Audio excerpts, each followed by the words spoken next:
Bonjour, alors voilà, je voudrais vous parler de ce virus qui est en alarme dans le monde entier.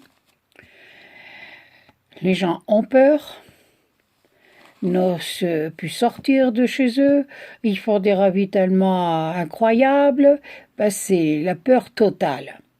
Mais dans les églises aujourd'hui,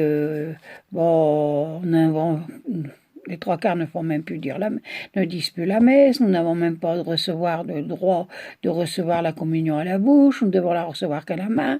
Il n'y a plus d'eau bénie. Maintenant, même pour les enterrements, il y a des endroits où les enterrements, maintenant, il faut presque plus personne. Là, les gens ont peur. C'est la panique totale. Mais quand on est catholique, on a la foi. On croit en Dieu. Qui c'est qui est le plus fort? C'est Dieu, faut pas non plus l'oublier.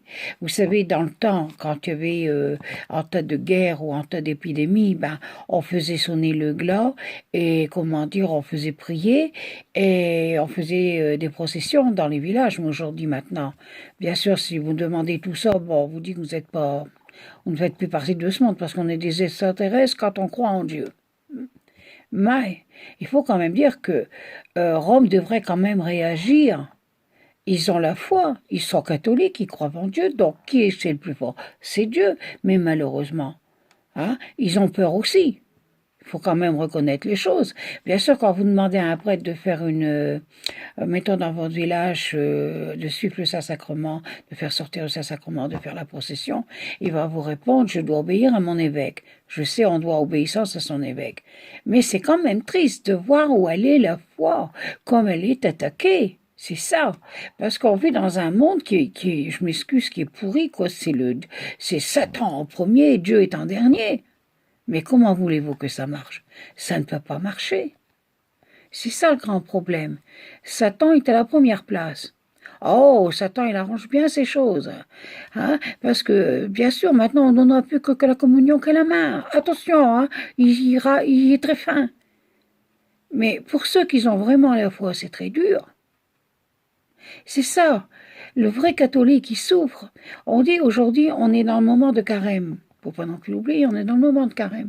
Mais vous savez, Jésus est crucifié à chaque minute, à chaque instant. Il est trahi par les siens. Quand on voit tout ce qui se passe dans l'Église actuellement, tous les scandales qui se passent et les scandales qui sortent, c'est triste. Je peux comprendre qu'il y a des gens, quelquefois, excusez-moi, qui peuvent perdre la foi de tout ce qui se passe. Mais quand on est un bon catholique, qu'on croit vraiment en Dieu, nous ne devons pas baisser les bras. Nous savons qu'en tant que catholiques, nous aurons toutes sortes d'épreuves. Ça, il ne faut pas non plus l'oublier. Ces épreuves, elles sont là. Donc, on doit vraiment avoir confiance. Et montrer qu'on est catholique, de lutter, mais pas de marcher dans la voie de Satan. C'est qu'est-ce que je disais dernièrement dans une autre cassette. Le monde est à l'envers. Aujourd'hui, on va plus. Les trois quarts de personnes ne prient plus. Ils sont très rares, ceux qui prient. On se moque d'eux. Maintenant, l'amour est libre. Les femmes ont le droit de se marier ensemble, les hommes ensemble. Mais tout ça, c'est l'œuvre de Satan. Ça ne vient pas de Dieu. Dieu y a bien fait un homme et une femme pour avoir une famille. Mais pas deux pères, que le père qui fait la mère et l'autre qui fait l'homme. Ou la femme qu'elle fait le père et l'autre elle fait la femme. Ça, c'est le monde à l'envers. Alors vous dites que ça marche pas. C'est normal, quoi.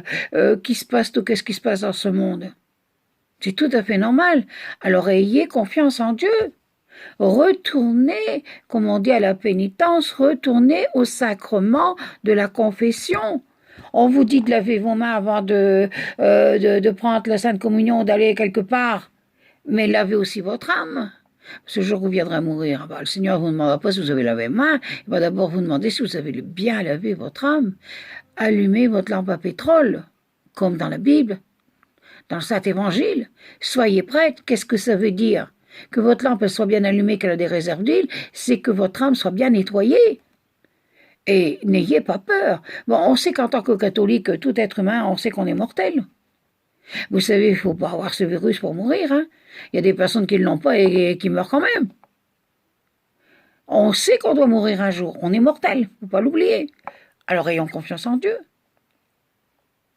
Et soyons fiers d'être catholiques, soyons fiers de dire, je crois en Dieu, tu es mon Père, je sais que tu nous sauveras. Nous ne devons pas avoir peur. Alors, ayez du respect pour Dieu. Ça, c'est important. Un respect très fort. Et n'écoutez pas Pierre-Paul Jacques. Mettez-vous tout seul dans un endroit, mettons dans votre chambre, et essayez de parler avec notre Seigneur. Il vous écoute. Bien sûr. Quand vous êtes bien malade, que vous avez une grave maladie, là, vous demandez de l'aide au Seigneur. Vous savez, quelquefois, je dis aux personnes qui viennent me voir, je leur dis, on prend le Seigneur comme un dépanneur de voiture, je m'excuse. Si vous avez une voiture qui tombe en panne, vous allez voir dans un garage, il va vous le réparer, pendant 5 ans, elle va marcher, et après, elle retombe, bah, tu repenses à ce garage, alors que pendant 5 ans, on n'y a pas pensé. Mais il ne faut pas prendre le bon Dieu pour un dépanneur comme ça. Dieu est notre Père. Il nous aime. Il nous écoute. Il ne veut pas nous condamner. Non. Il nous ouvre ses bras.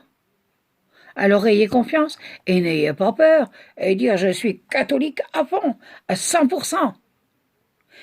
Prions pour l'un et l'autre. Prions pour ces personnes qui sont malheureusement atteintes de ce microbe.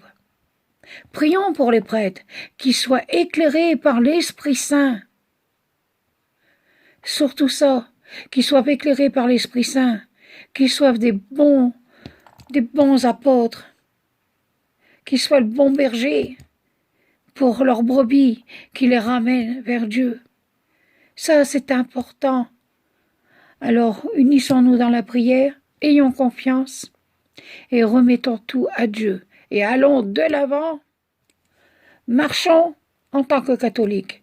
Serrons-nous la main, ayons confiance en Dieu, en Jésus, en Marie et Saint Joseph, qui est le mois de Saint Joseph. Ne désespérez pas, avec le temps, tout va s'apaiser. Croyez en Dieu, remettez-lui tout. Tout.